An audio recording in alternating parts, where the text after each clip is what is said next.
Hey there. Everybody has a heart. Even though we say stuff that contradicts that, how can you be so heartless? How can she be so heartless? We know that everybody's got one. And we don't mean the blood pump heart. We mean that core of our being.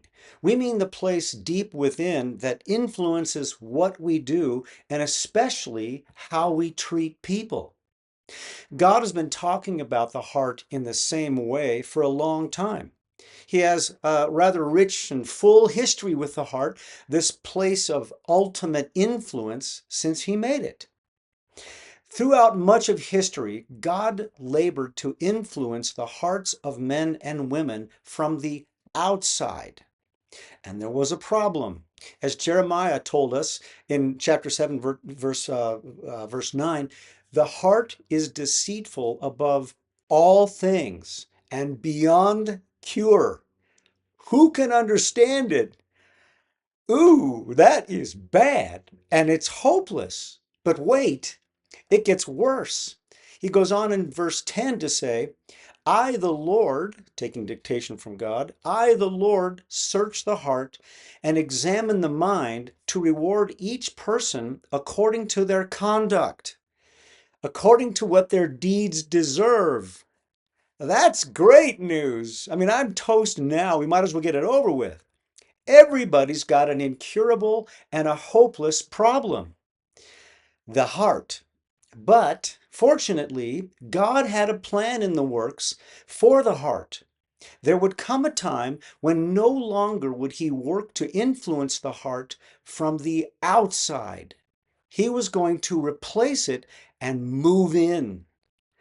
Not only does Jeremiah go on in chapter 31 to tell us that, but Ezekiel also tells us in verse 36, I will sprinkle, God speaking, I will sprinkle clean water on you, and you will be clean.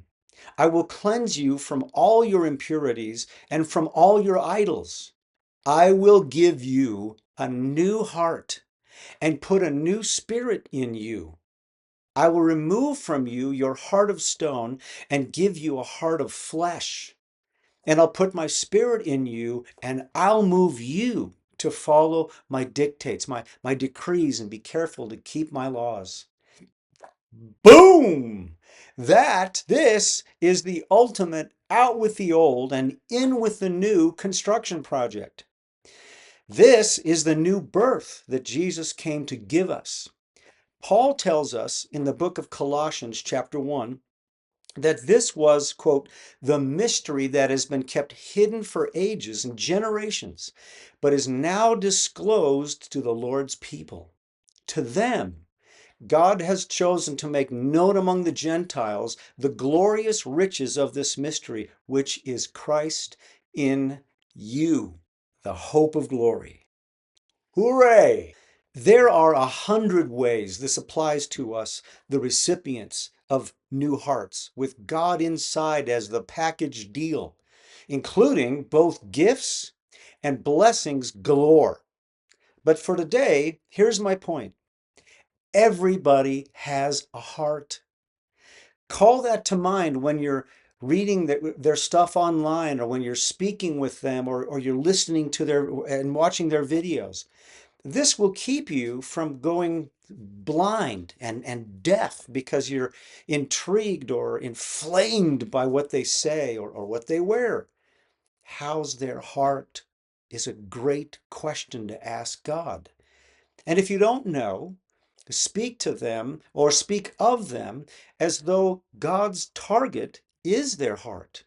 Either he's looking at a sort of future move-in date on the calendar, or he's already there.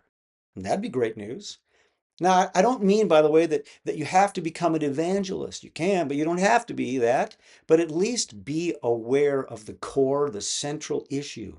And the Spirit, as you do these things, who lives in you, will love your attention and produce something that proves He's in you, a fruit, an evidence of His life in you, and that He loves people right in the heart.